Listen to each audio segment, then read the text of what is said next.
Yeah, hello everybody.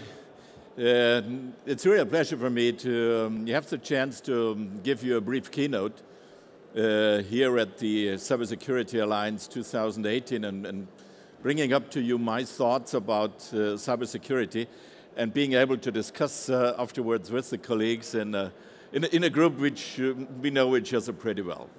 Let me say some brief words what, according to my opinion, is the status about cybersecurity today here in Germany.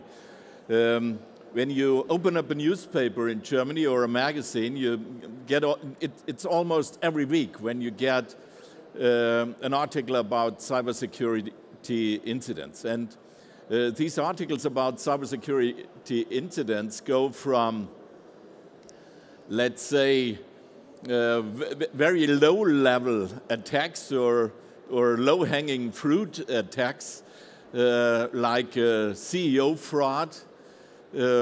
Sorry for all those who paid, but it's really low-hanging fruit to fool somebody with a CEO fraud, but obviously it still works.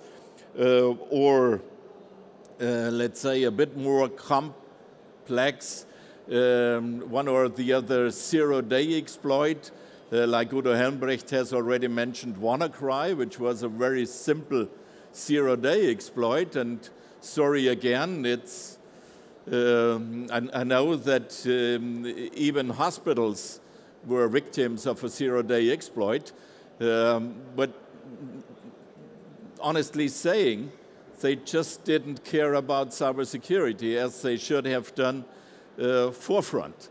Because there's no real reason why a zero-day exploit attack still works in these days. There are other things like a bit more complex attacks which try to bring your internet platform down. So-called denial of service attacks, we've seen quite a lot of them, and up to much more complex attacks, which we name advanced persistent threat. We know that one of the energy companies here in Germany, in Baden-Württemberg, was at least covered by one of those attacks, at least in the first of the two attack stages.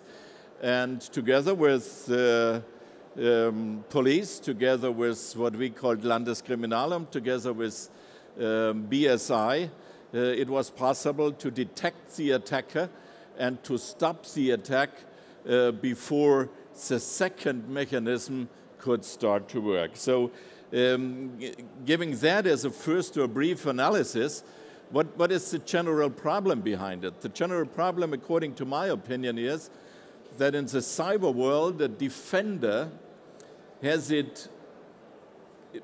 a much more crucial job than the attacker. Because as a defender, you have to try to defend yourself against a very, very broad scheme of possible attacks.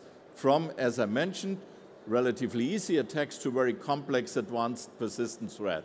Being the attacker, you just select one of the possible forms of attacking your victim. And if you're not successful in attacking victim number A, you probably try it at B or C. Just take the WannaCry. They didn't really take a specific victim as a target.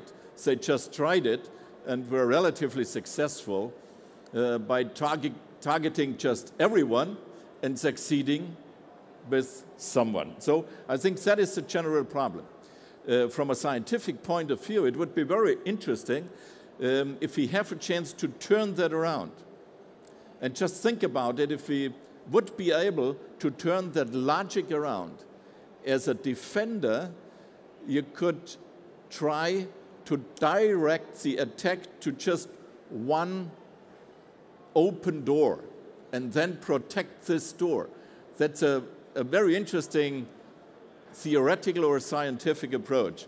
If you want to read more about that, the Hochschule der Bundeswehr close to Munich is doing a lot of scientific studies together with some Fraunhofer institutes. It's not a marketing pitch here, together with some Fraunhofer institutes also located to Munich. I think it's a very sophisticated scientific approach. What does that all mean for industry?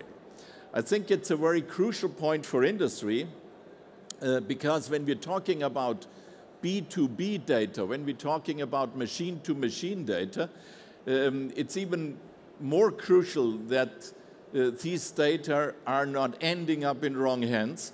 And it's not just that these data can get lost on the way, but the attacker could also try to manipulate this data. And just think about crucial machine-to-machine data being manipulated by an attacker. So it's probably an even worse case than getting rid or these data get stolen. A second point, what does that mean for small and medium-sized entities? Because at big entities, we normally have the situation that they have EDP departments or IT security departments which know what they're doing, which are very sophisticated, which are maybe even ahead of all the others in investigating the market. They can prepare honeypots and all that stuff, what we know. But what about an SME? And I'm old enough to remember that before we were talking about IT, we talked about EDP. And in small and medium-sized companies, there was one crazy EDP guy sitting somewhere in one room. Most of the times you've isolated this guy because he really didn't fit into the rest of the small and medium-sized entity. And he was supposed to care about everything which talks EDP or IT. That will not work again. So what we need is a kind of a common framework, and I know that BSI is preparing that with the so-called Grundschutzkatalog. It's a funny word, sorry to say, Mr. President. But it is a way to protect and to help small and medium-sized entities and to protect their environment. So I think we should come closer to that. Let me say a critical word to the EDP or IT industry itself.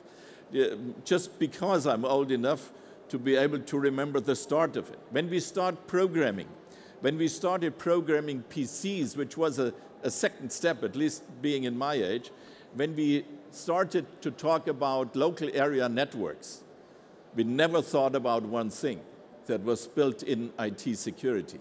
Security by design was not just a buzzword just created about, let's say, 5 or 10 years ago.